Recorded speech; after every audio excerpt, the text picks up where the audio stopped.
Hello everyone, and welcome to the Women Offshore very first webinar. I'm Cedeno, the founder of Women Offshore. Hi, Ali, and I'm Jace Curry, the Director of Community Outreach for Women Offshore.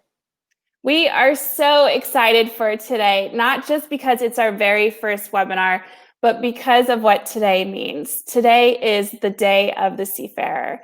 It's an international event started by the International Maritime Organization, which is a part of the UN, to recognize seafarers' contributions to the world's economy. This year, it's more important than ever because of COVID-19 and the challenges that seafarers have had to face due to the pandemic.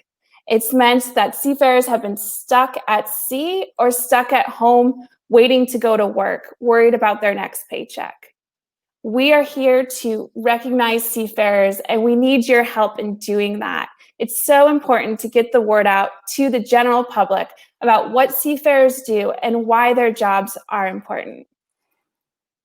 Yeah, Ali, super excited to be here with you. We have some amazing panelists lined up. Before we kick everything off, if you guys are watching, you can share this stream from the Women Offshore page. If you work on the water and have friends or relatives who maybe have no idea of what you do, or you're just really proud of what you do, make sure you share this stream for them to watch. You can do that just by clicking the little share button in the bottom right. We also have a couple of hashtags for you to use today. Those are seafarers are key workers and women offshore. So just make sure you use those while you share, and we're super excited to have you guys here with us today.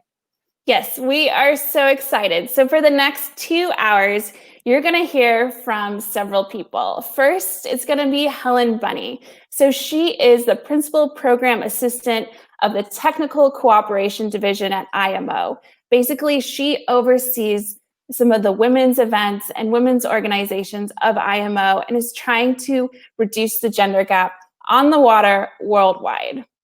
We also will hear from a group of women who have seafaring careers. This is a diverse group, and they've all been affected a little differently by COVID-19. So we look forward to hearing their stories and what they're doing now to get through this pandemic. We also have a fun giveaway planned for you guys. So we are giving away a Women Offshore hat, which Ali will demonstrate for us. Actually, I don't have it with me. Oh, okay. One thing I forgot. So no worries. We will show that later in the broadcast. You guys can check the hats offshore, or you can check them out at womenoffshore.shop and find out what color you're going to like. All you have to do to enter is share in the comments why you work on the water. So yeah, we'll be giving that away later on in the broadcast. Oh, we already have some competitive comments. Good. Keep them coming. We look forward to hearing why working on the water is important to you and sending you a hat. So I'm going to remove Jace now and bring on our first speaker. So Jace, thanks so much, and we'll see you later in the broadcast. Sounds good. A couple years ago, I met Helen Buni for the first time, and we connected over this idea that we wanted to see more women work at sea. This had been important to me for a long time because I worked at sea for 10 years, and I found myself often as one of the only women working on board the ships I was on. I wanted that to change, and so I created womenoffshore.org to really be the place that I always needed, especially as a cadet and a new mariner. So Helen has been a big part of Women Offshore, helping us and empowering us. I speak for Women Offshore at some of her events, and it's been a great partnership. I'd like to bring Helen now onto the show. Welcome, Helen, and you can go ahead and take it away. Thank you so much, Ali. Greetings to all. Let me start by wishing a happy Day of the Seafarer to everyone. Thanks so much to Women Offshore for using this important platform, the first webinar, in fact, of Women Offshore, and to use it in such a way to shine a light on seafaring careers, and more so given the challenges during COVID-19 pandemic. So my name is Helen Buni, and I lead the Women in Maritime program at IMO. The program's been running for 32 years, and it has been driving the change towards more gender equality in the maritime professions. I'll talk a little bit more about the program later, but I do indeed share Ali's passion to reduce the gender gap for women on the water. In fact, all women in maritime. But my primary objective, and I really am privileged to be here today to talk to you and to raise awareness of the humanitarian crisis that is unfolding and that few really outside of the maritime community are aware of. And also to add my thanks to seafarers, those unsung heroes at sea. So to put it into context, the Day of the Seafarer, on the 25th of June every year, the Day of the Seafarer turns a spotlight on the contributions seafarers make to world trade. Shipping is the gearbox that keeps the world's economy running. Without it, half the world would starve and the other half freeze. Seafarers are the ones that keep that gearbox running 24/7, 365 days, playing a central role in carrying vital goods, some 80%, I believe, of global trade, such as food, fuels, medical supplies that people everywhere need. And with the global fight against COVID-19, those services are all the more important, more than ever, really. This year's campaign, 2020 Day of the Seafarer campaign, seeks to raise awareness of the sacrifice that seafarers have made, are making, and the issue they face. As I said, they really are the unsung heroes of this pandemic. Travel restrictions, quarantine measures imposed by governments around the world have created significant hurdles to crew changes. Seafarers are not able to be repatriated, and this has led to a humanitarian crisis, as well as significant concerns for safety of seafarers and shipping. I believe some 300,000 seafarers of the world's 1.2 million seafarers are stranded at sea currently, unsure of when they're able to return home to their loved ones. Thousands more unable to join these ships and thus make a living. The uncertainty they face, the social isolation, the toll of mental health. Many are fatigued, they're weary, their time at sea has been extended months and months beyond the maximum stipulated in international conventions. Some have even experienced 1-year anniversaries on board. Can you imagine not setting foot on dry land for over a year? They just simply cannot disembark. Other issues include denial of shore leave, access to medical care, in some cases lack of access to PPE, personal protective equipment. But despite these challenges, seafarers have stayed on the job 24/7. It is inhumane, It is inhumane, and we must be their voice when they cry for help. This year, we're giving a new perspective on the importance of seafarers, not just in keeping the global supply lines uninterrupted. We have social distancing that has been introduced in our everyday lives, making it the new normal. Yet, for a seafarer, they're only too familiar of this aspect of life. Collaboration between all maritime sectors has been thrown into the spotlight, I guess, during this pandemic, and will be needed more than ever in the recovery phase. Many governments have acted in collaboration with shipping and ports to address crew change and other issues, but so much more needs to be done. This is why the 2020 campaign is calling on all IMO member states to recognise seafarers as key workers, provide them with the support, assistance and travel options open to all key workers, not just during the pandemic, but at all times. Governments to act together to make crew changes happen safely, and that repatriation can happen. IMO has established a Seafarer Crisis Action Team to help these estimated 300,000 seafarers stranded on board or unable to join a ship.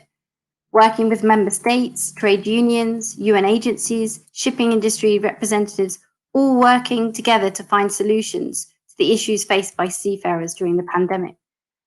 There are seafarers helplines, which are a very useful resource, such as ICE1 Seafarer Helpline, and I believe some of my fellow panelists will be talking about that later. I guess for me, my challenge to you would be, for those listening today, to find one thing that comes from a ship. Take a moment to realize the seafarers that work on those ships that facilitated this. Because without the seafarers, the marine operators, the pilots, the VTS operators, the harbour masters, and so many more, cargo wouldn't move. And I guess it's about giving visibility and recognition to those key workers. The 2020 hashtag, seafarers are key workers. It can be used by anyone to support this campaign, Day of the Seafarer campaign, to pay tribute to seafarers, thank them for their role, especially given these unprecedented times.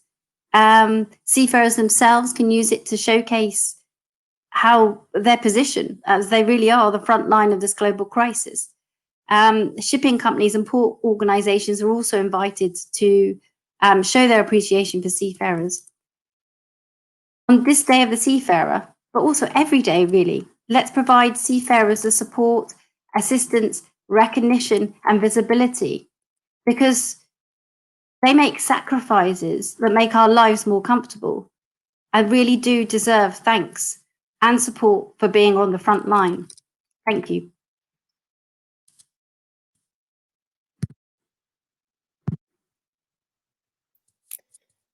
Thank you, Helen. We appreciate you coming on the broadcast to talk about seafarers and how important their roles are in the economy. Thank you to IMO, and let's keep spreading the awareness.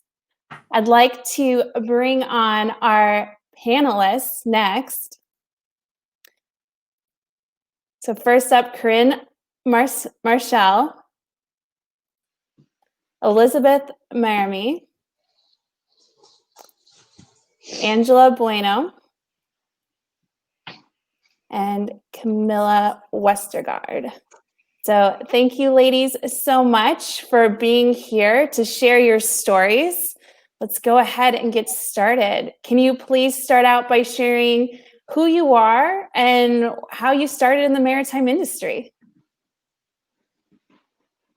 Let's go with Karynn first.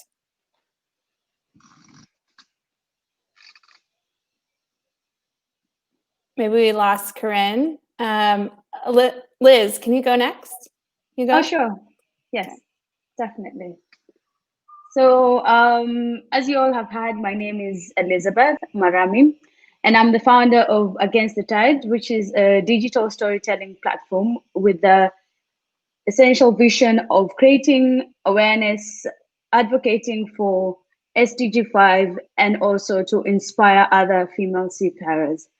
I've also worked as a maritime pilot in the port of Mombasa, where I started off as an apprentice at the age of 25, before I decided that I did not want to settle as a class 3 pilot, which meant a pilot with a second license, and decided I wanted to go back to sea. And that's when I went back to sea. I started off, when I decided to go back to sea in the year 2014, that's when I realized the gender gap was actually an issue, because I had experienced it before when I joined college in 2009, but I didn't know there were still places where they would send back emails saying we do not employ women on board. And that's when I decided to seek out and to find out if other women experienced this, and that's how Against the Tide was founded. I ended up getting my first placement, and I started all over again from scratch as a cadet on cargo ships, and then I moved on to cruise vessels, and they still made me start over again, but I did not give up. And eventually, when my potential was recognized, I must say the ladder has been smooth going up. In 2 contracts, I've been able to get promoted, and now I currently am a second officer on Celebrity Cruises, and that's how my seafaring journey has been so far. Great, thank you. You are very much admired, and we appreciate you being here and everything that you do at Against the Tide as well. So, Angela, can you please introduce yourself next and how you got started in the maritime industry? Absolutely. So first, I would like to thank Women Offshore and Ali Cedeno for having me. It's wonderful to be here with you ladies and all of our audience members. So I am living in Charlotte, North Carolina, currently employed as Chief Engineer aboard a dredging vessel for the U.S. Army Corps of Engineers in Wilmington, North Carolina, which is about 3 hours from where I live. So a little bit about how I got to this point, how I got started in maritime. From San Diego, California, which is a huge military town, huge Navy town. My father was working at NASCO when I was a kid, which is a big shipbuilding company there. And so when they have the new ships come out, they have a ceremony and family day. So he would bring me there, walk around, check it out. And that is sort of my intro to maritime fields. So later we moved to Virginia, where I was part of a junior ROTC program, Navy based. There I was able to develop some leadership skills, wear a uniform, learn how to march, do things that gave me confidence to apply to Mass Maritime Academy, where I graduated 2007. So I've been at sea for 13 years. It's been pretty good. Everything I can hear from Liz's challenges that I haven't had it that tough. There is definitely a disparity still in that gender gap. I really have not worked with many women. Besides a cruise company that I worked for, I did have a few women engineers that were similar in age. That was nice. So I had 2 other jobs before I started with the U.S. Army Corps of Engineers.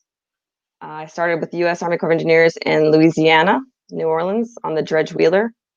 The captain and chief engineer there were very supportive, which fostered my long-term career, I guess you could say. So that was good. I was there for 6 years, from 3rd engineer to 1st engineer, and transferred to Wilmington district. And I've had some champions there too. Joe Fife, my counterpart, chief engineer, is the one who actually lured me over after working with me for a short period. So everyone has been very welcoming. I work on shallow draft dredges, which work from Maine all the way down to the Gulf Coast. And so we clean up inlets and channels. And my crew is great. My captain, Marty Willis, my assistant, Raymond Grice, everybody's very supportive and always giving me that little bit of boost when I'm not feeling so confident. So good. It sounds like you're with a good group and I have am. worked with some great champions throughout your career. Absolutely. Good. I'd like to turn towards Camilla next. Please introduce yourself. Yes, thank you for having me today. My name is Camilla Westergaard, and I am currently sailing as a 3rd officer in Maersk Line. I started my career, my own career in the maritime in 2013 as a cadet in Maersk. I grew up in a maritime family. My father, he's a sailor in the Royal Danish Navy, and my grandfather was in the merchant fleet. So I think that you can say I had salt water in my blood, and I knew that this was the way for me. So in 2013, I got a contract with Maersk and started on the education in Denmark. And contradict the Liz, I had a very easy time. I don't know if the things are different in Denmark and the maritime education system, but I had a lot of support during my education, especially from my seniors and my school. And even though I only sail with a few women, we are still in our fleet. It's also very few women out there, but my crew have always been very supportive. So yeah, I have 3 years as an officer now in Maersk, and I had a few a few short trips in the Royal Danish Navy also as a civilian navigator. So I was never really hired with them. I just voluntarily helped them out with some sailing trips around. So yeah, even though it's still kind of new for me to work here myself, I absolutely love it and hope for more women. Good. Yeah, absolutely. So it looks like Karynn is back. So let's hear from her. Hello, everybody. Hi. Sorry, some technical difficulties. Our internet just went out. But my name is Karynn Marchal. I graduated from Texas Maritime Academy in 2014, so I've been sailing for about 5-6 years now. I am currently second mate. Due to our lovely pandemic going on right now, our REC centers for the Coast Guard have closed. I'm due up for a promotion very soon, but without taking that test, I can't get that promotion. So just patiently waiting for those to open. With that being said, I work on a car carrier. I've gone all over the world so far. It's been like 50 plus countries that I've been to. It's a tramp ship. We go everywhere. So for second mate, it's the prime type of work that you can have. We still have paper charts, so I'm dealing with hundreds and hundreds of paper charts pretty much every voyage. It's really awesome. I do this for the opportunity to explore the world and to see all these different countries. It's really an awesome experience, and I love what I do, and I'm really excited to be on this panel, the first woman offshore panel, and I can't wait to continue to answer some questions. Good. Thanks. I'm glad you're able to get that internet fixed and join us. So we have all our panelists. And if anyone who's watching has a question, please leave it in the comments on the feed, and we will have time after this panel discussion to get those questions answered by our panelists. So my next question is for Liz, Angela, and Karynn. What does a long-term career at sea mean to you, and what do you enjoy about your job? So let's start with Liz first.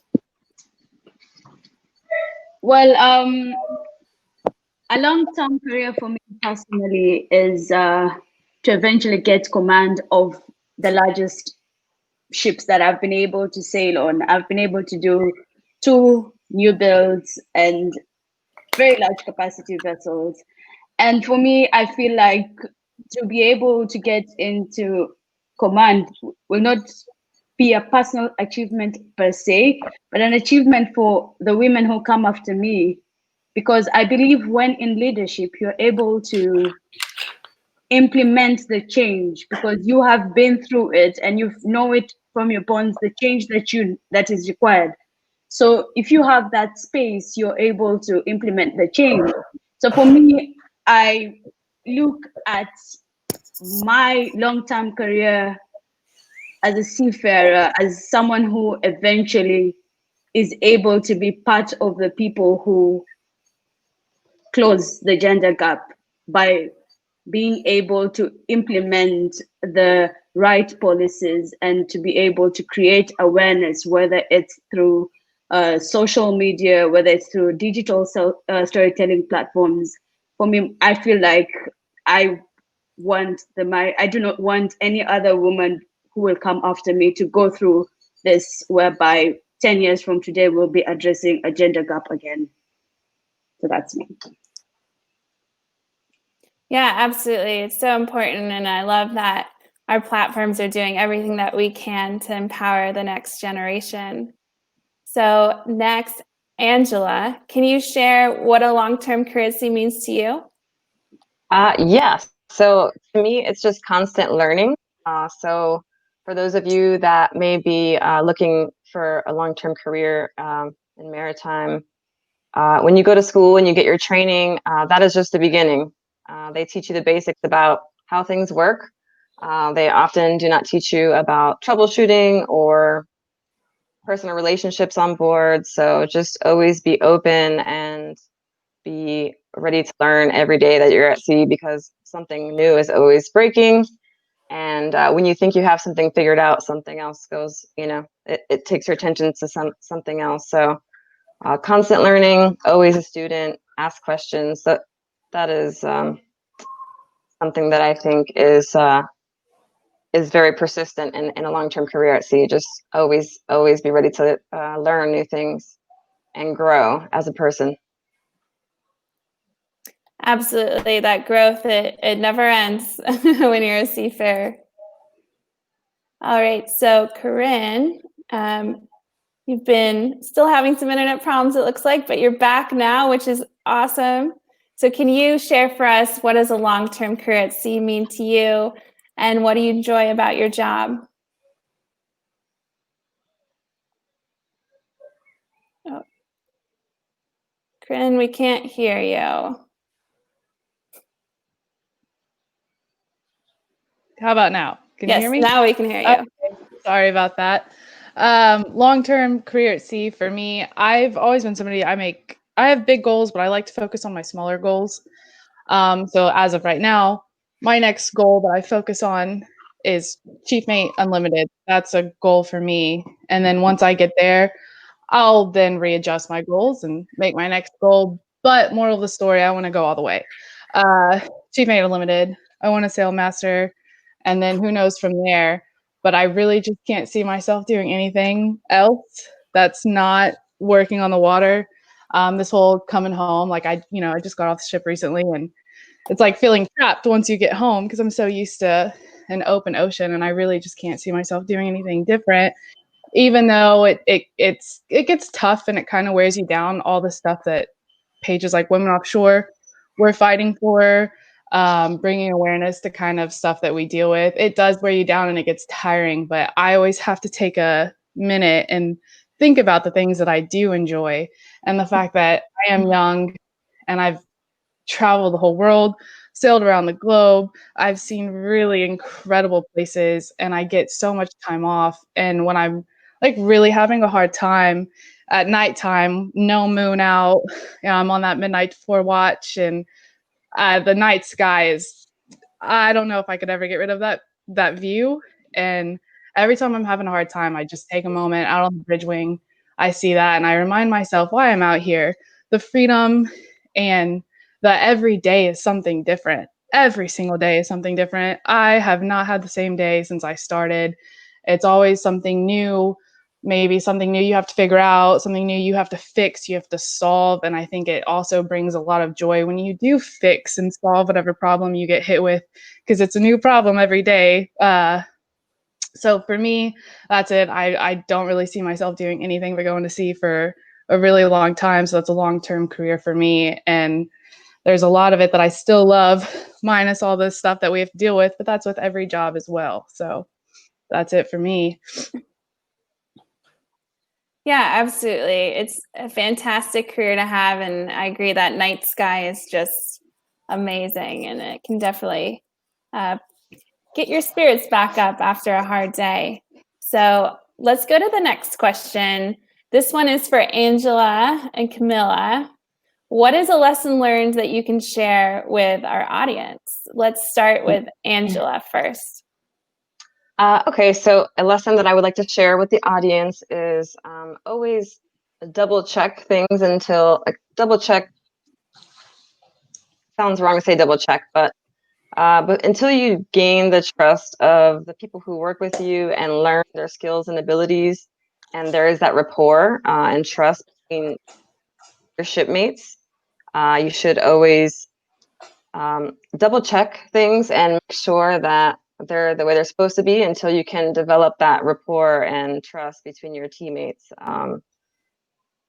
It's not that someone would do something on purpose. Sometimes it's maybe you send somebody to do something and they're ashamed to ask or did not receive proper training. A long time ago, I had an oiler that I was working on a steamboat passenger vessel, and that's a riverboat that goes up and down the Mississippi. So I asked him to go check a steam valve to make sure it was open all the way. When you first crack it, you're just warming up the system. But I said, can you just make sure that it's open all the way? So he said, sure. He ran down the stairs and he closed it. So thankfully, I didn't really know him. I was there on a relief job, but thankfully we were still tied up. So all that happened was the relief valve blew and there was steam coming out of the side of the vessel. It's embarrassing for me, but it was a great lesson learned to, know who you're working with. And once you develop a rapport and you get to know each other, then of course you can put your license on the line by trusting them when they say they've done something. Otherwise, that's a good lesson to not let get by you. Just double check and learn who you have and their skills and use them to the best of their ability. That's a good leader does, is use the people that you have and their abilities to your best advantage. So that's something I have. Absolutely. Thanks for sharing that. Sounds like a hard lesson to learn, but there's a lot of growth in that. And it's good that you shared that today. Camilla, what's your lesson learned?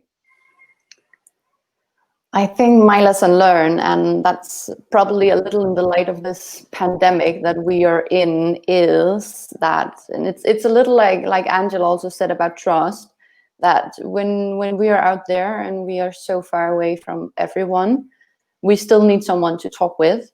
And during my career at sea, I have learned how important it is to talk with the people around you. We can call home, yes, but the people, I mean, the crew, they're in the same situation as you. And even though it's a workplace, I feel that there is still space for talking about personal matters. And it's sometimes also nice to talk with someone that doesn't know you and doesn't really know your background, but just get your heart lifted. And trust in the people around you, not only, as Angela says, in a work-related matter, but also on a personal matter. Because out there, we need to have each other's back and we need to support each other. And talking, and especially for the ones stuck at sea right now, I think it's of utmost importance to talk together. So that's definitely my lesson, that we have to talk and open up. Absolutely. So important right now, especially with what's going on in the world and seafarers being stuck at sea. You need your crew members to be there for you and to be there for them. So really good point. For our next question, how has COVID-19 impacted your job as a seafarer? And I would like to start with Karynn first. Okay. So when I first started, I joined my last hitch back in January. And when I first started, it was actually, I don't think funny is the right term, ironic. I had gotten a message from my dad, an email from his company back in January, putting a travel ban on where I currently was. I was in Japan. I was doing the Far East run, and his company had a travel ban to Japan, to China, and I was like, what is this for? We get back to the States, then we got hit with a restriction. We weren't allowed to get off the ship. Fast forward, my 90-day hitch turned into 146 days, and before that, the longest I'd gone without touching land was 47 days. And then I went 97 days this hitch without touching land. And by far mentally, which I'm not really an open person when it comes to stuff like this, it was hard. It was hard. My everyday work didn't necessarily change, but I sign up for working every day, obviously, but getting to explore these countries that I go to is really a huge perk of what I do. And even if it's just that hour of going to a store to buy more shampoo or conditioner or something that you need, that hour off the ship is enough to rejuvenate you for a whole nother month of work. And not being able to do that, it started to wear on you. And then I think being on the empathy scale, I'm somebody who feels a lot of empathy for people, and people complain about like seeing their friends do a lot of stuff when they're at sea. I like seeing that stuff. I like seeing everybody have fun and do things while I'm gone. I don't necessarily feel like I'm missing out on anything because I get to do so much once I am home. But it was seeing everybody at home hurting, and it just seemed like negativity was everywhere. Everywhere you looked on the news, You had friends that don't normally talk about what's going on at home, talk about how they were struggling. And there was just, so that having that person to talk to, even having that person to talk to when you're at sea, they're hurting and they're struggling too. And it just seemed like everybody was, and the whole crew morale was low. It was just mentally, it was tough. I had the risk of and seeing seafarers that were like stuck at sea. I finally got to get home, and it was by the hair off. I went home in Hawaii. If it wasn't for Hawaii, our next U.S. port wouldn't be until another 2 weeks from now, and that would have put me above 6 months. But we managed to get me home in Hawaii, and a lot of it had to do with, like, I was a medicine issue. I had issues with the doctor, and then the fear of having to go be sent ashore in Japan to a doctor and all this stuff. It's things that nobody really seems to realize back home. And I'm not trying to do this woe is me, but you can't forget about us out here. We're still pushing the world economy, and kind of like, just like what I had a discussion with my doctor, I was like, there's a pandemic going on. We have to figure things out for people that are at sea for all of this. Like, the few ships that I know American mariners aren't as unfortunate. I know M&P, I think, has 5 that are tramping foreign. So they've been stuck on board for, I know there's people that have been stuck on board since November, December for us, but I know worldwide scope, people have been on board for over a year. And we've all seen these headlines, unfortunately, of like suicides and here, this and that. And when you're at sea, you really can't think clear. I'll be the first. I think we all know that towards the end of a hitch, you're not thinking clear. You're not thinking like you do when you're at home. And as much as like I'm sitting here hearing these headlines, trying to tell people it's going to end, we're going to be able to get you home, it's so hard to think that way when you're actually on the ship. So for me, I mean, COVID didn't affect me too terribly, besides the fact that I can't upgrade my license now because we have REC centers. And then I was stuck on board for 5 months instead of 3 months, and then seeing everything negatively. I still consider myself very lucky because I was still getting a paycheck, and there's so many people not being able to collect a paycheck right now. And there's people just not able to go home. I still consider myself lucky.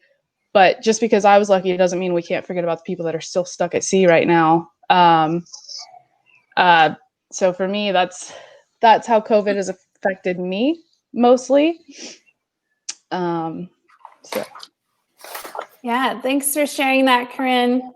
And I was praying for you, seeing you out there for so long, knowing that you were supposed to come home around 90 days and didn't come back till about 150.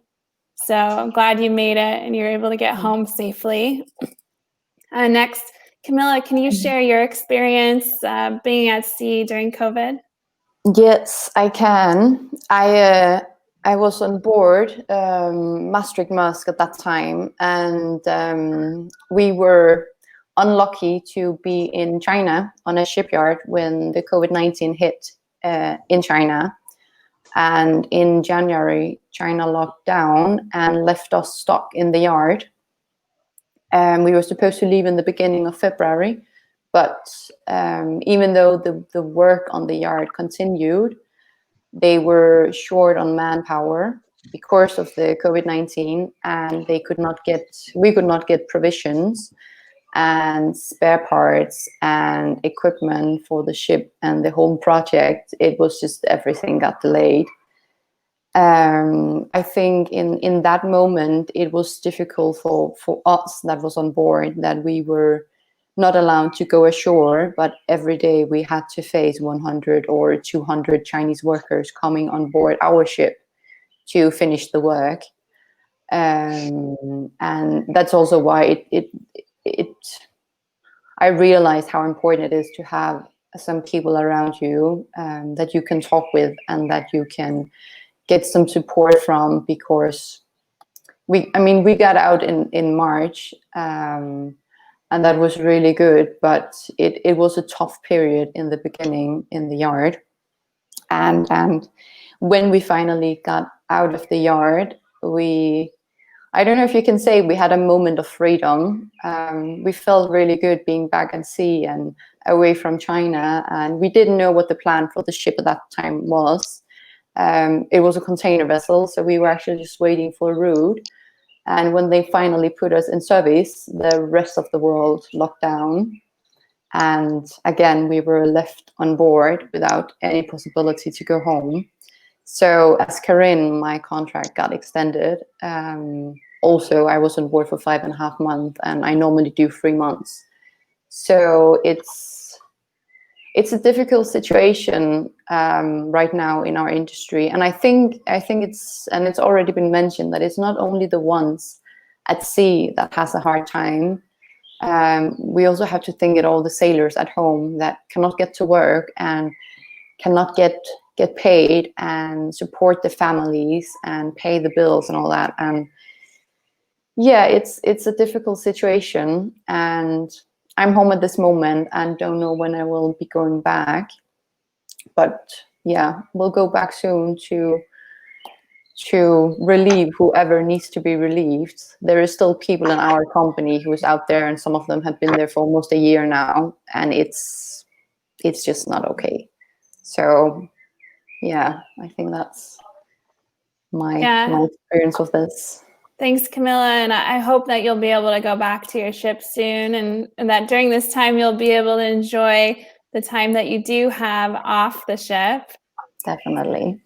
So I'd like to bring Liz next on the screen to answer this question as well, as how has COVID-19 impacted your job as a seafarer?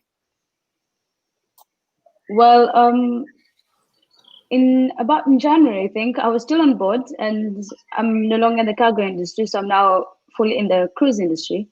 And I remember it hit that this was serious, and it was during the celebration of the Chinese Year, and we were watching it, and I got the realization of what is happening, and then the first cruise vessel had their cases, and then I got to go home in February. And still, it wasn't really that, I hadn't seen the impact that much until when I was lucky enough to go for the all-female cruise that was done by celebrity. And the day before we got into the port was the day when we were told that there will be a no-sail order, and the cruises have voluntarily decided to stop sailing. And it was sad. That was the saddest thing to see about that was happening to the cruise industry. I got the opportunity to go home.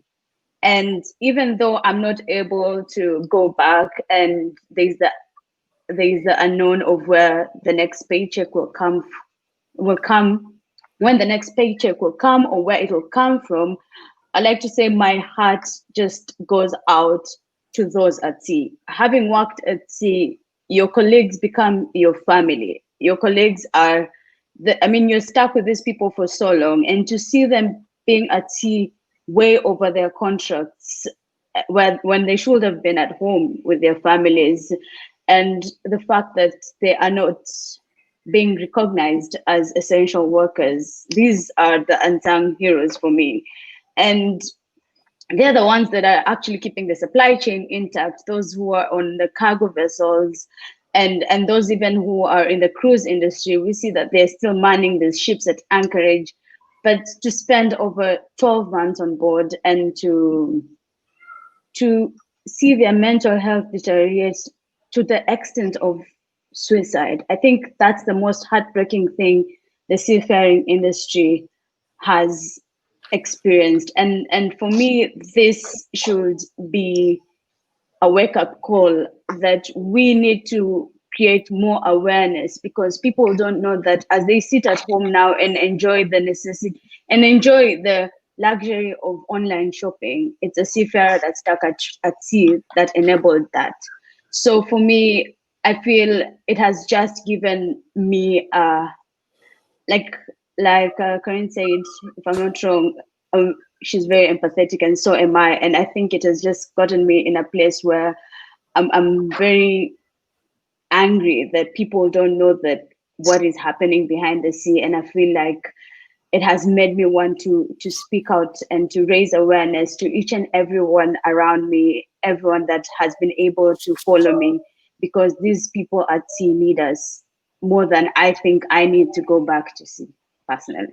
So that's how I'd like to end it. Yeah, really good points. And you're doing a fantastic job at Against the Tide, getting the word out, showing seafaring experiences. So thank you, Liz. Thank you so much. I'd like to bring Helen Buni back on for our last moderated question. Hello, Helen. Hi, sorry, I was having a drink in my Women Offshore mug brought to me by Sarah. It's about 1 million degrees here in London. We're all melting. Sorry about that. Well, I'm sorry to hear that you're melting, and hope that you guys will cool off soon. Here in Houston, it's been raining, so we can maybe swap some weather. So I'd like to ask one more question to the panel. Do you have any last pieces of advice for those looking to start a career in the maritime industry? And let's start with Angela. Okay. Well, my biggest piece of advice for anyone, female or male. I know a lot of our audience is female, but we have some males and some supporters tuning in.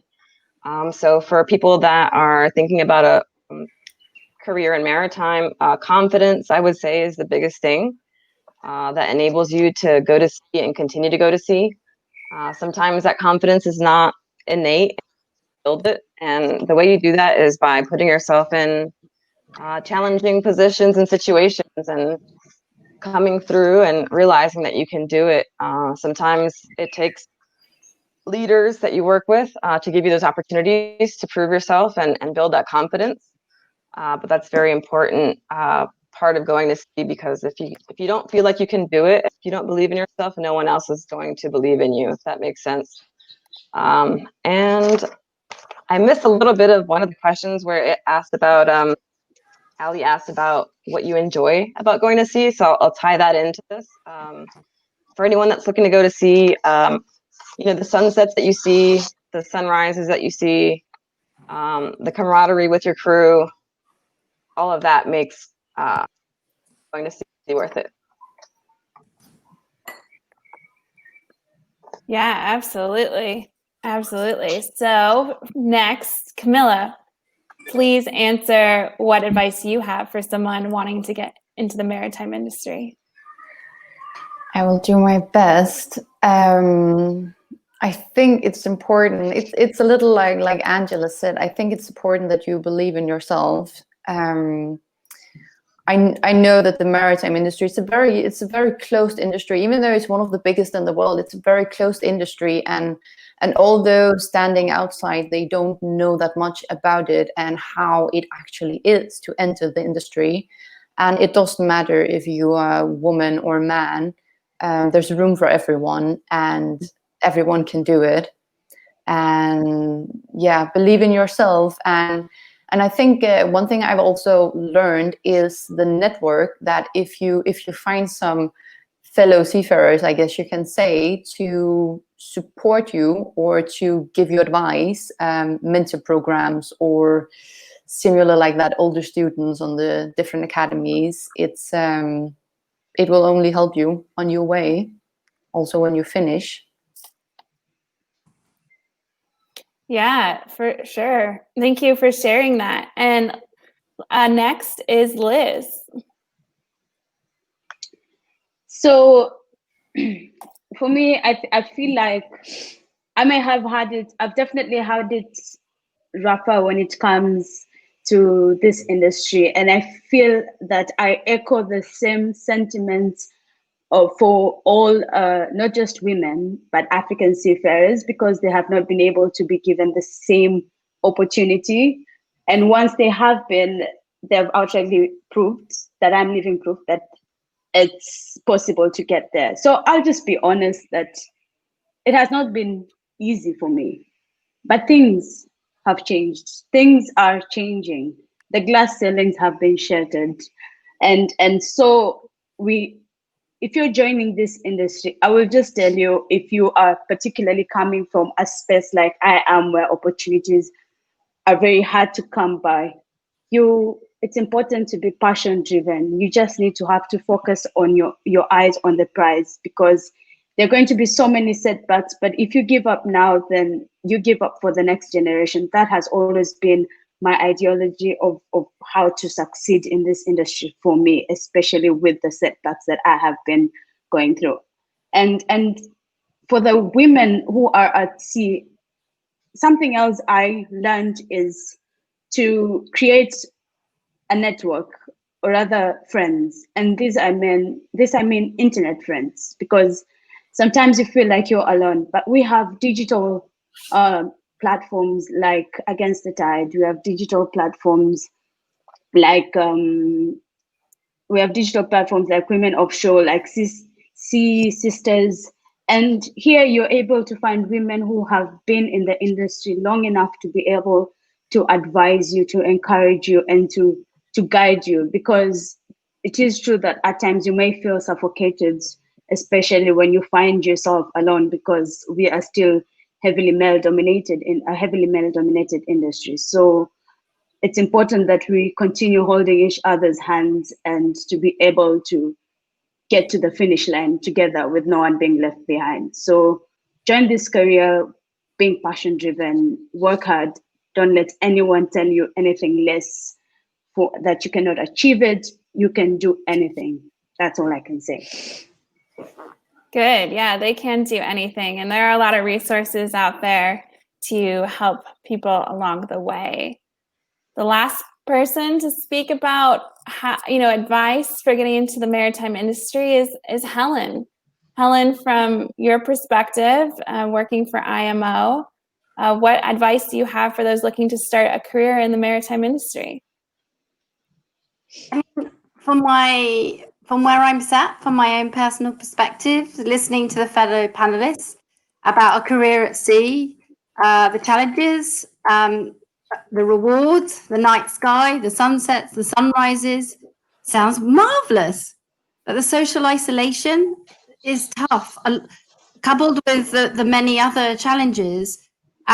What this crisis has reinforced to me more than anything is that I need people around me. I need a strong support network.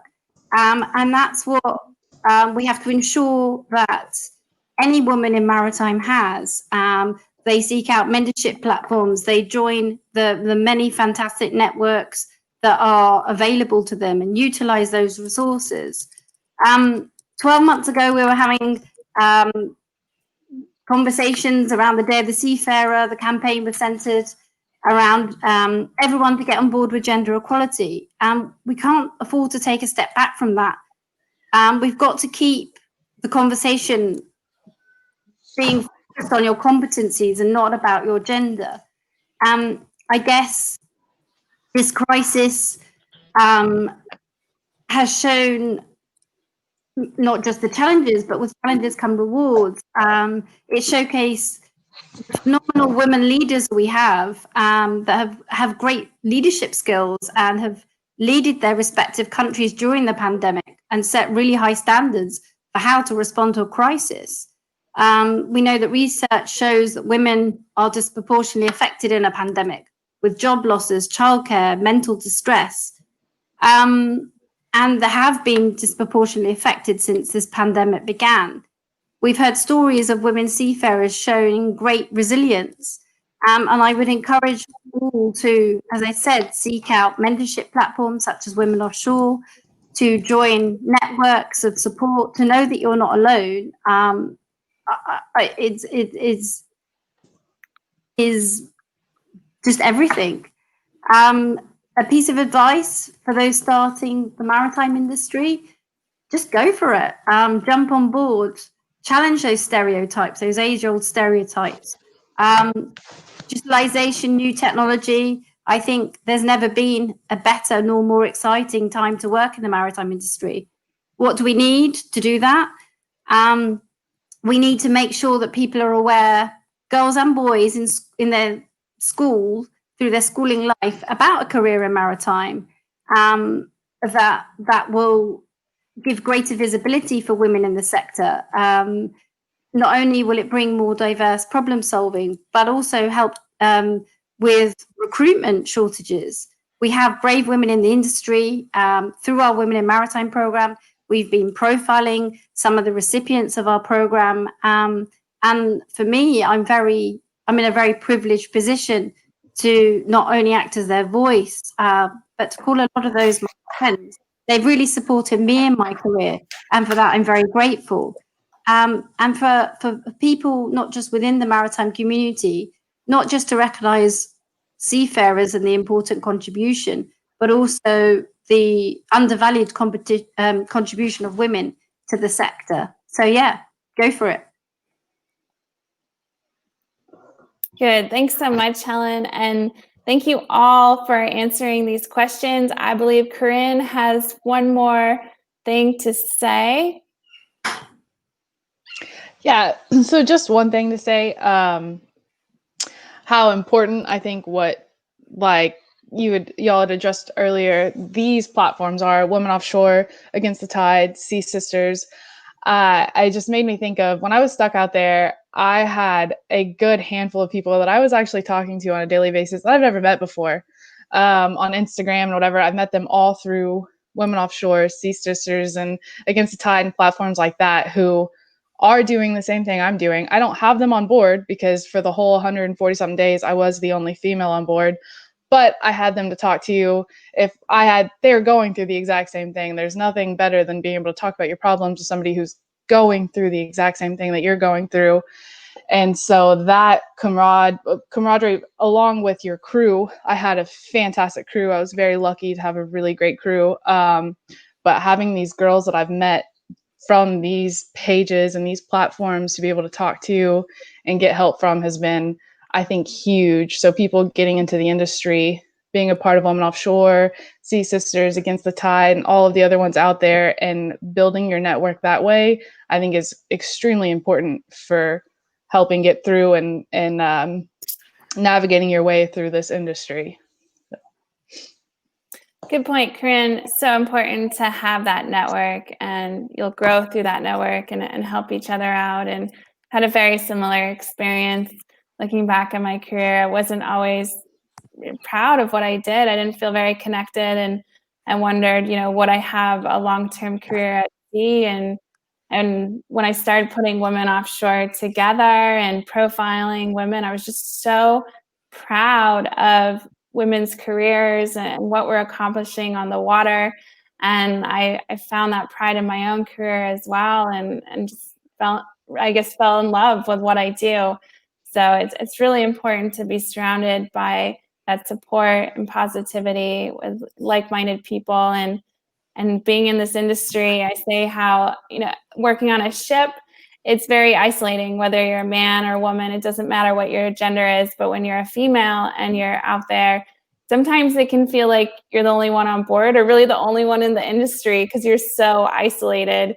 So utilizing that network over social platforms is unbelievably important in pursuing your career goals. So it's actually time for me to step out, and I'm going to bring Jace back in. She is going to facilitate the Q&A with all the comments that have been coming in on the feed. If you're watching this and you have a question for one of our panelists, please drop it in the feed, and we'll try to get to it over the next hour or less, because see how many questions we have. But yeah, I'm going to drop off now and bring in Jace. So just 1 second. Hey guys, great to be back with you. Thank you so much for sharing your stories and experiences over the last few months and your careers as a whole. This has been truly inspiring. So our first question is for Karynn, and it is, how does one get into or research tramp shipping? Okay, so I'll start from the basics and I'll give a definition of liner shipping, tramp shipping. I have a feeling the person questioning knows the difference, but for those that don't, liner shipping is a ship that kind of has a set run. So I've been on a ship that had a set run from the United States East Coast to Northern Europe, back and forth constantly, same ports, same rotation.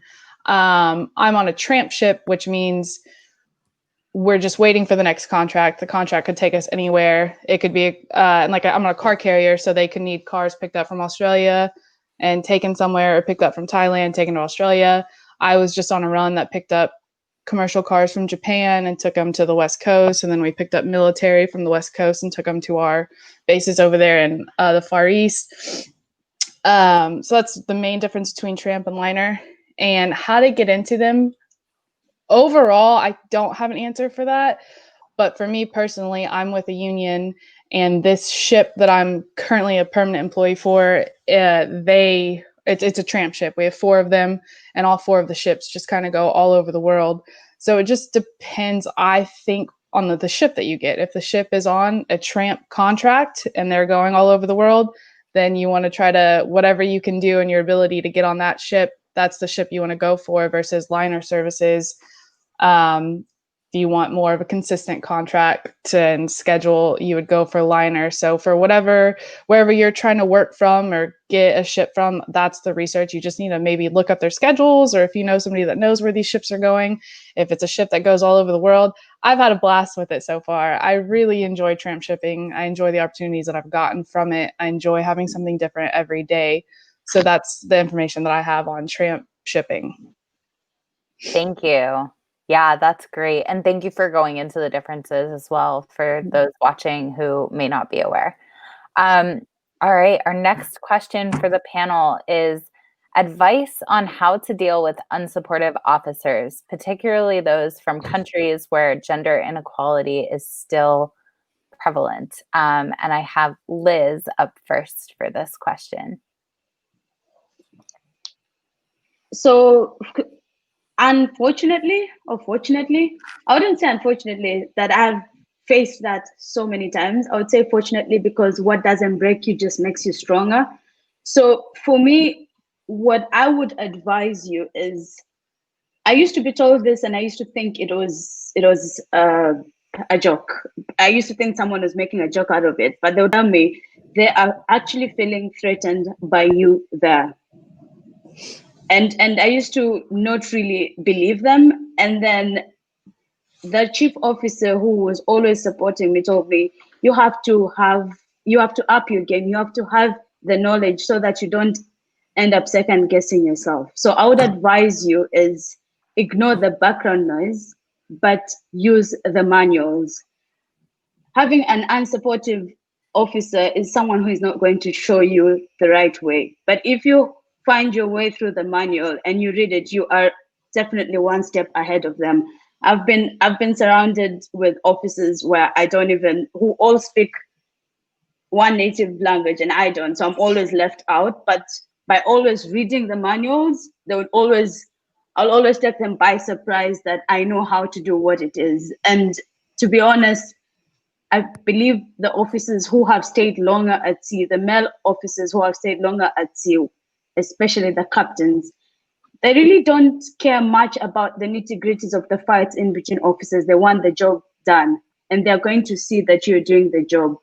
So the other officers it may seem like a nightmare, but if you continue reading the manuals and just ignoring the background noise, the captain is going to see it. And believe me, you will leave with an amazing appraisal. I have cried so many tears, but I've always ended up having one of the best appraisals because of this advice that I received. And I felt like I just needed to give that advice out there.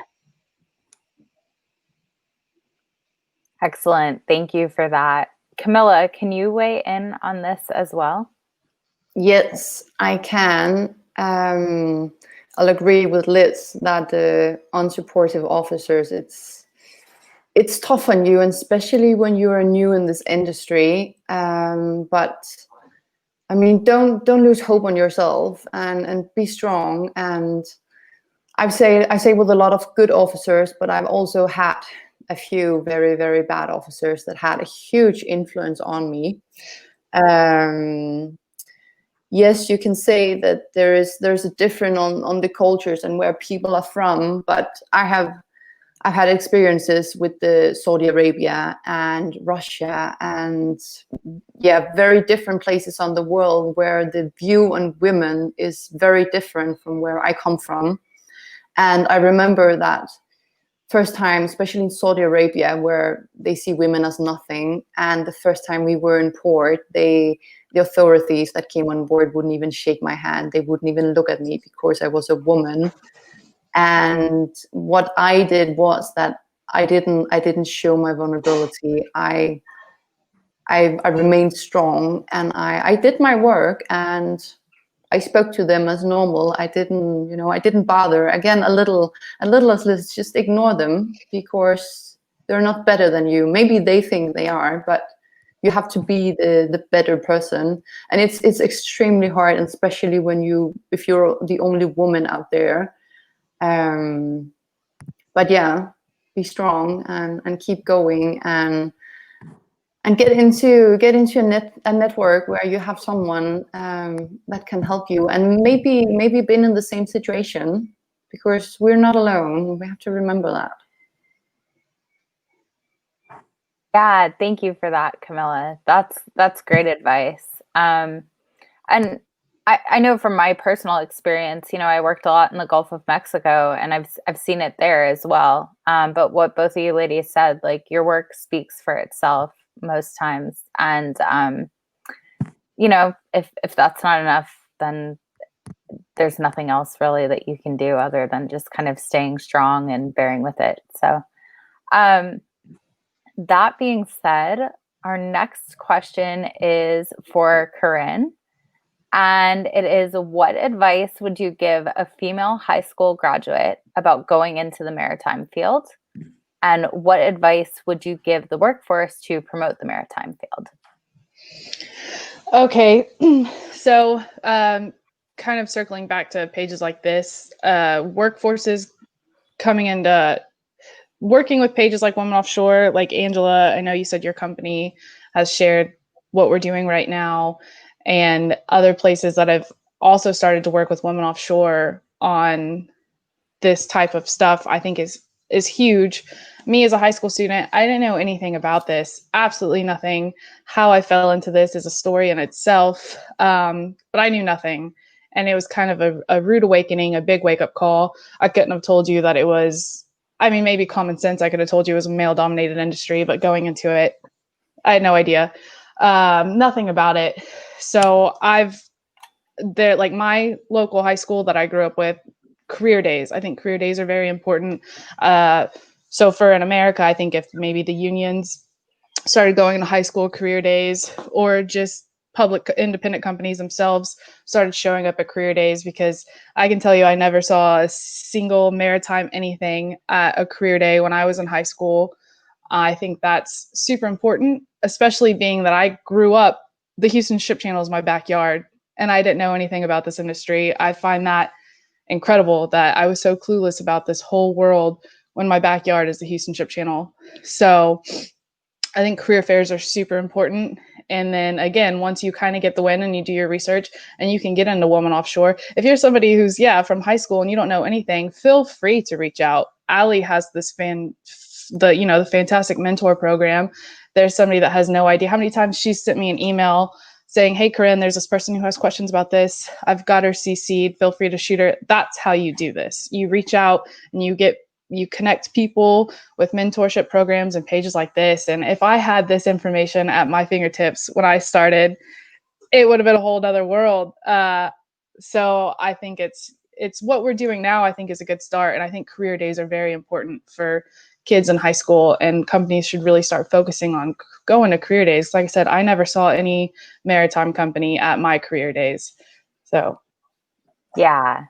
And I know, like, so many women in this industry want to be cheerleaders for other women and want to support other women coming in. I wish that was something I had known going into the industry, was like, find a woman, from the Women Offshore page who's been featured, or on LinkedIn, and just say, hey, how did you get started? Like, what advice do you have? Reach out and start to build those connections. As soon as you think that this industry is something that excites you and is passionate, and that you're passionate about. I was the first female trainee to make it more than 6 months in my business unit. And at first it was so isolating and like, oh my God, who who do I reach out to? Who do I talk to? But as I started to build connections, with women who I met in the field, with women who I met at Crew Change, it just became a whole new world, and it was so much easier once I had people to ask questions and lean on. I'll add, one thing to that. Absolutely. And the whole idea of reaching out, for me, that's as a high school student. And then if you become a cadet, for me so far, that's been huge. Kids, young adults that that are, how do I word this, putting in the effort to find out, make waves with me. I've had cadets on board that, could care less about being there. They just want the answers handed to them. They don't want to do the research themselves. They get written off pretty quick in my book, versus cadets that are asking me questions and wanting to pick my brain and figure out what I've done so far. So same thing, if you're scared about emailing somebody who's been in the industry, that's been there for a few years because you're nervous or you're intimidated, you don't want to sound dumb, throw that away. Because I think when I get that email from somebody interested, asking questions, to me, you're already a step above everybody else that doesn't want to speak up about it. So throw all those fears away about emailing somebody above you and asking questions, because I think that's very important. Angela, do you have something to add? Yes, just that I wanted to say that for someone who's graduating from high school, not only are there opportunities to go into a maritime academy, but you can also just start off and go up the hosepipe. I know that is another route. Instead of going to college for 4 years and getting your license, you can actually start out and apprentice and work your way up. So if you cannot afford college or something like that, you can just apply for jobs in the maritime field and work your way up slowly. And you get that experience as you're coming up. Instead of us, we get the school out of the way and the license, and we go out there and we have to get the experience, which a lot of times we're the young ones trying to lead guys that have been there for 25 years. Like, the hell are you? So another way to come up in the industry, and it's a different way, but it's very respected, is to come in working and learn all the jobs on the way up top of the rung. And by the time you get to the top, you're going to have top pay and also have all of the experiences as well. So just wanted to mention that, even though I'm an academy grad, a lot of housepipers out there, that just means that you didn't go to Maritime Academy and that you worked your way up gradually in the workforce. Yeah, thank you for sharing that. Definitely an important distinction there. All right, our next question is, what are some of the cultural differences in communication and collaboration you have experienced, and how have you solved such issues? Does anyone want to take this?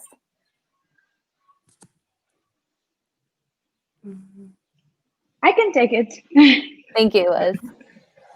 I can take it. So definitely, like I've said before, and I just don't want to sound like a broken record, I've been here before, and I know how demoralizing it can be. And so I usually just have different kinds of ways I deal with things. And the one mantra I have with myself about this is, I don't confront these situations. I've tried it before and it was not good. It was not pretty. So I learned, when they go low, you go high. You have to always go above them. Like, just let them be. Just think of them as coming out from a point of ignorance, okay? Because it is exactly that. Because when someone is culturally locked, they are not open-minded. They do not understand different cultures. So it's like talking to a wall. So you just keep on doing you, and don't try to stoop low to their understanding or try to get into conflict with them, because it is just going to make your 3-month contract feel like a 6-month contract. And for me, that is what I have been doing, and always giving myself positive affirmations. positive affirmations to myself has always been a way I go through. I think I've shared this with the panelists before. I recently discovered an app that I use, and I discovered from a Kenyan YouTuber, she's called Wahura, and this app is called I Am, and it's a free app. You download it. It literally gives you positive affirmations, and positive affirmations might not be true, but might not feel true, but with constant repetition, your subconscious mind will start to believe them, and eventually these affirmations become a reality. So like, I am strong, I can do this, I deserve, so you're able to get through this. That's what I can say. Thank you for that. That is such a good one. I know we talked about that yesterday, and we'll talk more about routines and rituals here in a little bit. But our next question for the group is for Helen, and that is, what is the single most important thing the general public needs to know about the Day of the Seafarer?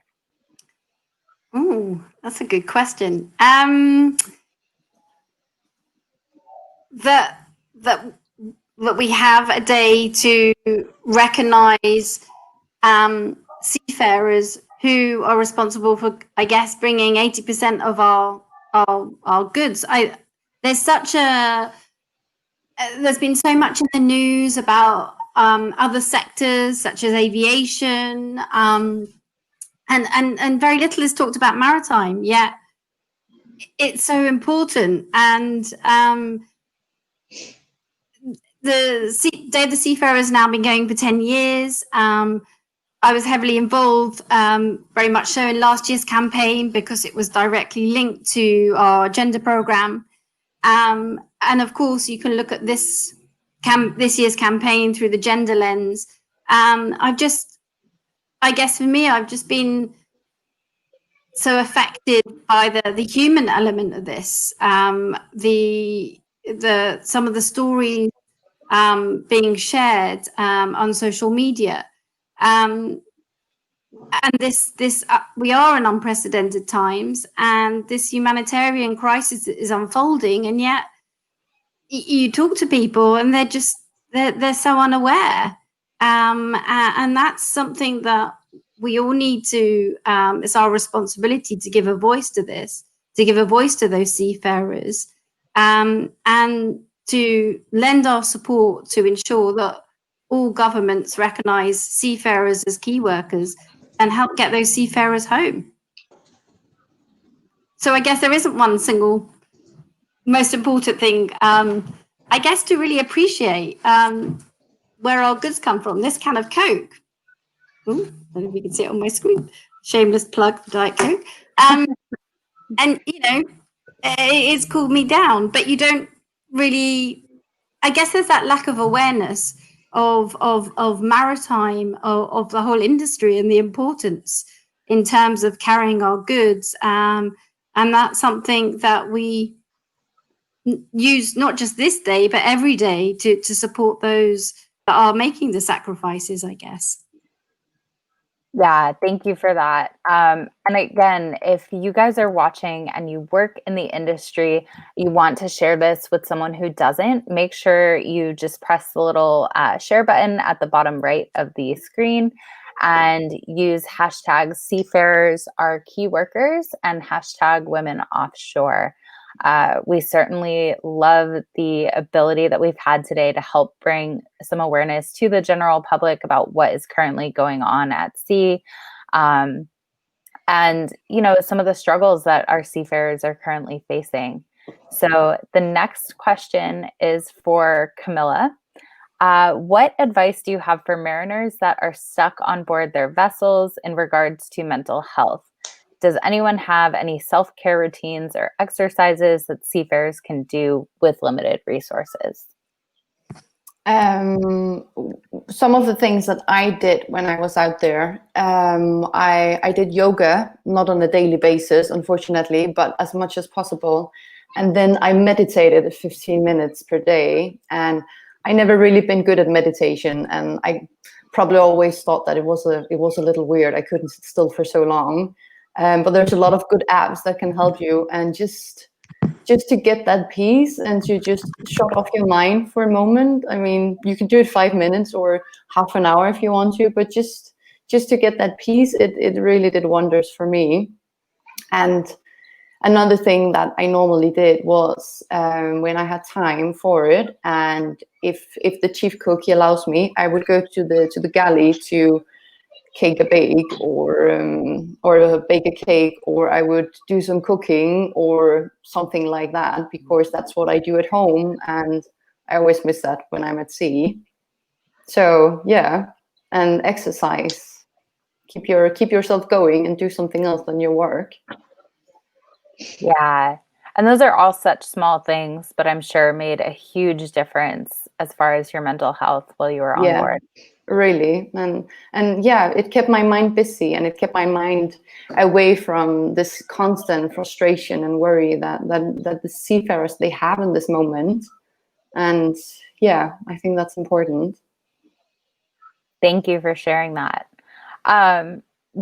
With some members of the general public here today, what advice would you give to people who have mariners in their lives as to how they can best support them through these times? Karynn, would you take this one? Through these times, I don't know. I think maybe not to be nitpicky. Be careful what you're saying. I know a lot of people are like, well, at least you're not doing this and the whole silver linings thing. And I it's a great route, but it's really hard when you're stuck out there for 5+ months to see silver linings sometimes. So I think just be there to talk to them, listen to them. For me, it's always the coming home part. That's the tricky part to navigate for me. I always have a hard time talking when I come home. It's the oddest thing. I have a hard time getting back into normal conversations. And it was 5 months of when I wake up, we're either talking about coffee or the ship. It's what's wrong that day, or what's going on, or what's broken, or what we need to fix. It's the ship stuff every single day, all day long. And that's all we're talking about. Yes, when COVID hit, I used to listen to music during the day and podcasts at night, but it was news all day on my watch. I was listening to news, which didn't help my mental, which is why I had to stop listening to the news, because everything was so negative. But other than that, it's work. It's work all day. And then you come home and you're supposed to jump right back into everyday conversations like you never left, like you weren't just gone for 5 months. And you do feel like the outsider because you're just trying to jump back in everybody's lives and have these conversations. And I feel like people that I'm closest to, maybe the patience, they might not have the patience, like they don't get it, and they're never going to get it. So for us seafarers too, we have to understand that they're never going to get it, which is fine. They don't do it. But I think that it's having the patience, it's understanding that we keep every 4 or 5 months, readjust our lives, this circle that we keep evolving on. And it'll make me feel even worse whenever I know that, like, I can see people that I'm closest to, like, I don't understand why is she not wanting to come out, or why is she staying at home? Or I just think, honestly, just that, be supportive, support them, give them the time that they need. If they need to talk to you about it, and even if you don't get it, play along and be like, oh yeah, I know what it means when the ship blacks out. And you might not know what that means, but just be there to listen to them. And that's pretty much the extent of it. It's like you said, how do you support them? I know that's an odd thing to say. Just be there for them and listen to them. Oh, that's great. Thank you. Thank you so much. I know it's so easy to get caught up in that, like, oh, what do I do? What do I say? Type thing. So that's great advice. Yeah. All right. I think that is all the questions that we have. Oh, we have one more. Just snuck in under the wire. If you guys do have questions, make sure you leave them as we're talking this one, because we'll be wrapping up Q&A soon. How can we influence companies to implement policy and activities that help with mental health? Helen, would you mind taking this one? Oh, yeah. Again, a good question. I mean, they're all good questions. I mean, there's so much stigma surrounding mental health, conversations about mental health. I guess the pandemic has really brought to the fore how much with social distancing and the new normal, whatever that looks like, how our isolation has really affected people's mental health, and that you must safeguard or put in measures to safeguard that, so that that your crew, the welfare of your employees is secured. But I know some companies have put in measures on board where crew change hasn't been possible. Have bought, I guess, provisions, snacks, and other refreshments on board to try and keep morale up of their crew members. Have introduced games or networking type of activities to keep people's, I guess, spirits up. With advances in technology, of course, if you're on board, connectivity is an issue, but advances in technology have helped things along, so you're able to stay in touch with members of your family. What we've been trying to do through our Women in Maritime networks is support people stuck at sea, seafarers, through providing, I guess, coping mechanisms to help with the loneliness. Some of the techniques and tips that my fellow panelists have talked about. But as I say, mental health is such it's opening Pandora's box, and it's such a stigma surrounding it. Yeah, it's really through this pandemic, as I guess is one of the good things to come about the pandemic, because it destigmatizes the conversation surrounding it. How can we influence companies to implement policy and activities? I know IMO has issued guidelines with respect to the COVID-19 pandemic to try and support companies, and that's all I can really sort of add my voice to that. I guess as time goes on, I'm trying to become more and more informed, because don't know what happened there. I guess I'm trying to educate myself more. It's about raising awareness, because that in itself can be a whole webinar in terms of, but there are so many support networks out there, as I mentioned, the ICE One Seafarers Helpline, that provide such valuable resources. And again, networking and to know that you're not alone, it is so hugely important. Thank you, Helen. If others want to add anything on that. Yeah, Angela, I think you wanted to add something there. I just want to say, good point, Helen, about connectivity. I've done, very few international voyages. I did one with my Maritime Academy, my internship with them. But when I graduated, I decided that I wanted to work domestically. I did not want to be away for that long because of mental health. Maybe I just felt like I didn't want to deal with those challenges. I know when we were on the training ship, we had a little library, we had email access, and that was, everyone would go there to communicate with their loved ones. And that was like the highlight, to be able to speak to someone from back home. And then if they got to port, they could call, because as cadets, we didn't have access to a phone on the ship.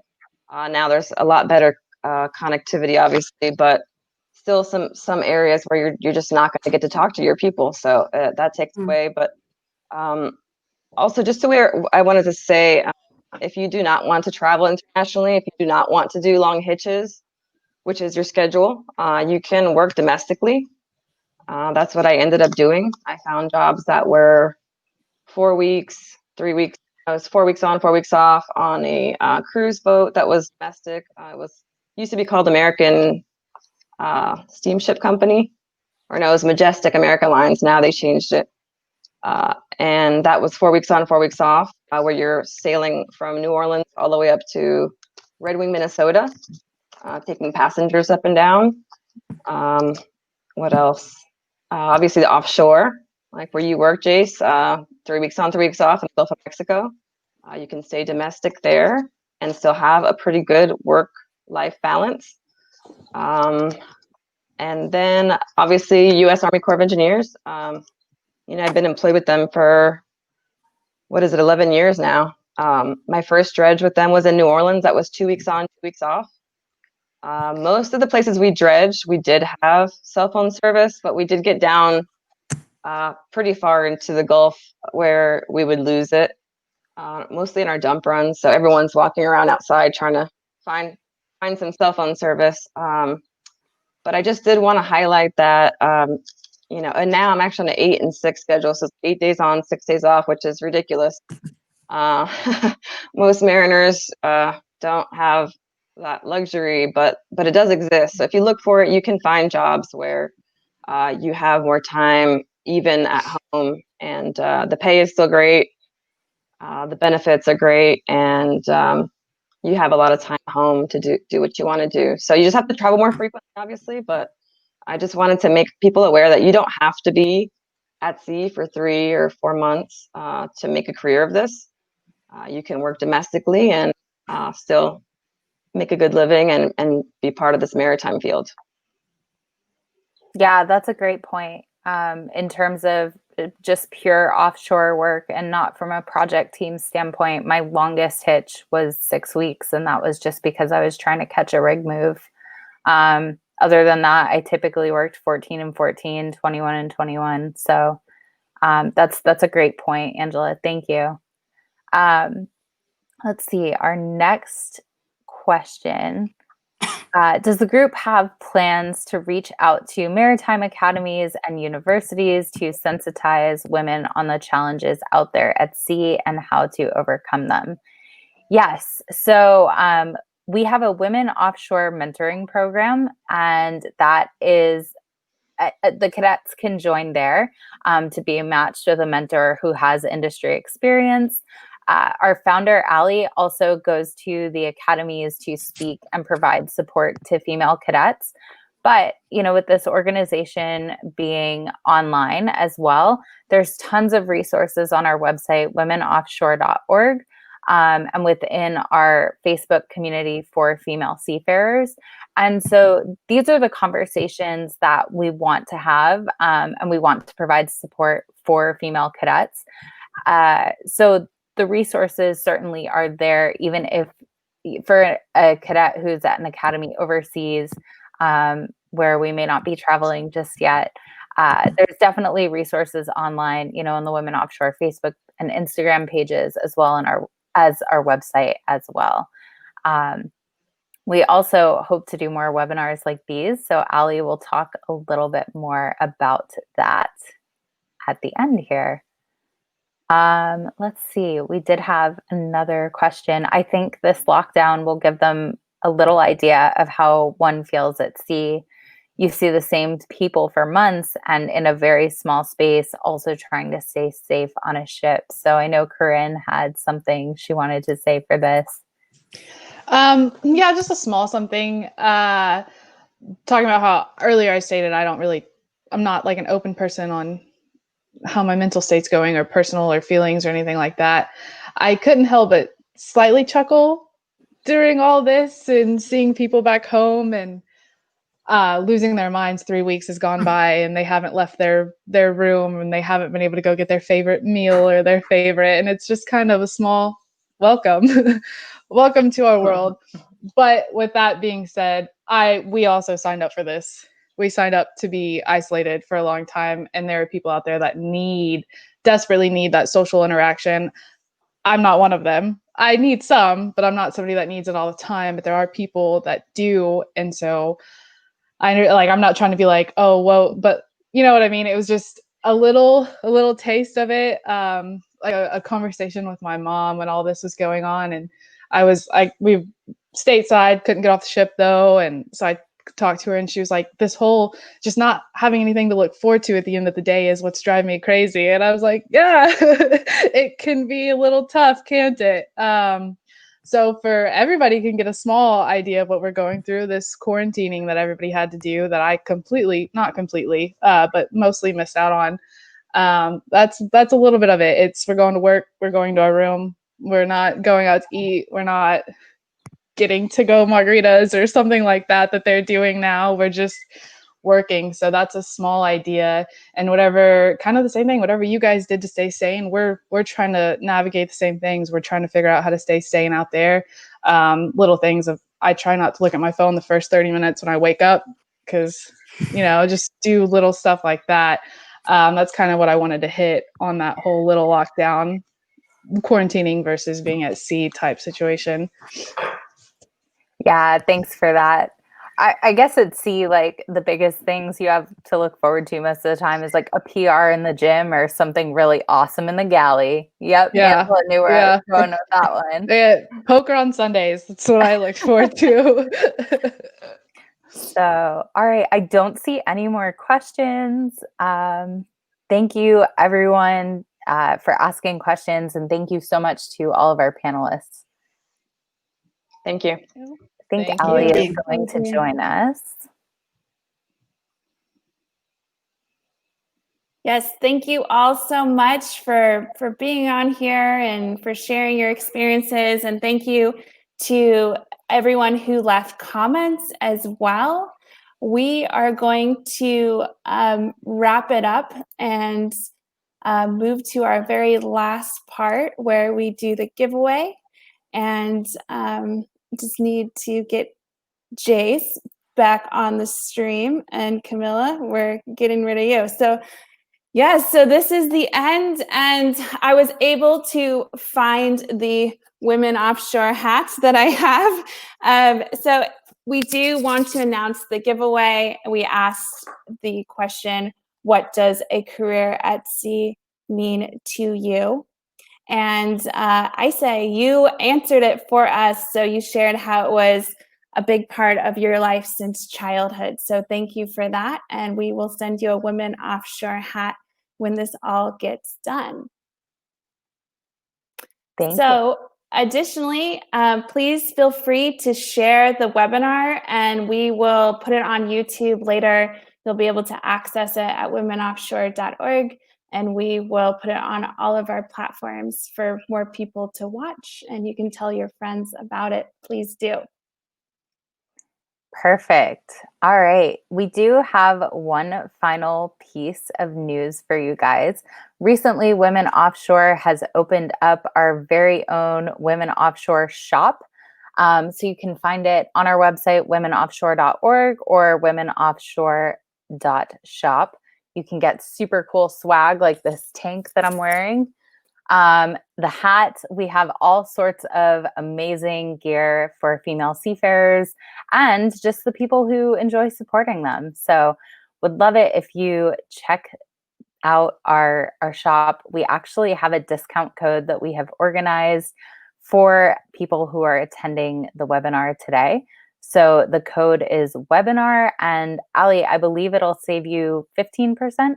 That's correct. So you can go to womenoffshore.shop and put in the code webinar when you check out to get 15% off. And if you want to see more webinars like this, please consider giving a donation or making a purchase. You'll help propel Women Offshore forward. We want to be able to give away pretty much all of our content and do that often. So we appreciate your support, and please go to womenoffshore.shop and consider leaving a donation or use that code webinar to get 15% off a purchase. So we want to do more of these, and it's important to us to provide webinars like what you see here on all of our platforms. So as we grow, we hope to provide these about once a month. We are planning another webinar in July about mentoring. What does it take to cultivate a mentoring relationship? How do you use the Women Offshore mentorship? And so this will be open to people in and out of our mentoring program. And I think if you're not in the mentoring program, you'll get a lot out of it on how to go find a mentor in your life. How do you get the most out of that mentoring relationship? Especially if you're a mentee, how do you give back to that mentor? And what I've known in mentoring is that there's this thing called reverse mentoring. So even though the mentor is there to provide guidance and support, the mentor gets a lot out of the relationship as well. Another point that we'll talk about is sponsorship. Mentoring is providing advice. Sponsorship is opening up doors. And as a mentor, how can you be that sponsor who really champions the people that you believe in, who you mentor? So I'm really excited about that, and we'll get more information on our social media, our newsletter, our website about where you can access that webinar and what to expect. And a big shout out to MentorLoop, who does the mentoring with us. They will be doing that webinar with us next month. So that's all I have. Jace, any last words? No, thank you so much for being here with us today. Super excited for all of the great conversations that we were able to have, the questions, the comments, certainly appreciate the engagement and support. Yes, absolutely. And thanks so much. And I guess one last thing to say is we will be putting this audio on our podcast. So if you want to re-listen later on the podcast, it will be there for you. So again, thank you all so much. This is a lot of fun, and we really appreciate the support. And we will talk to you later. Bye-bye.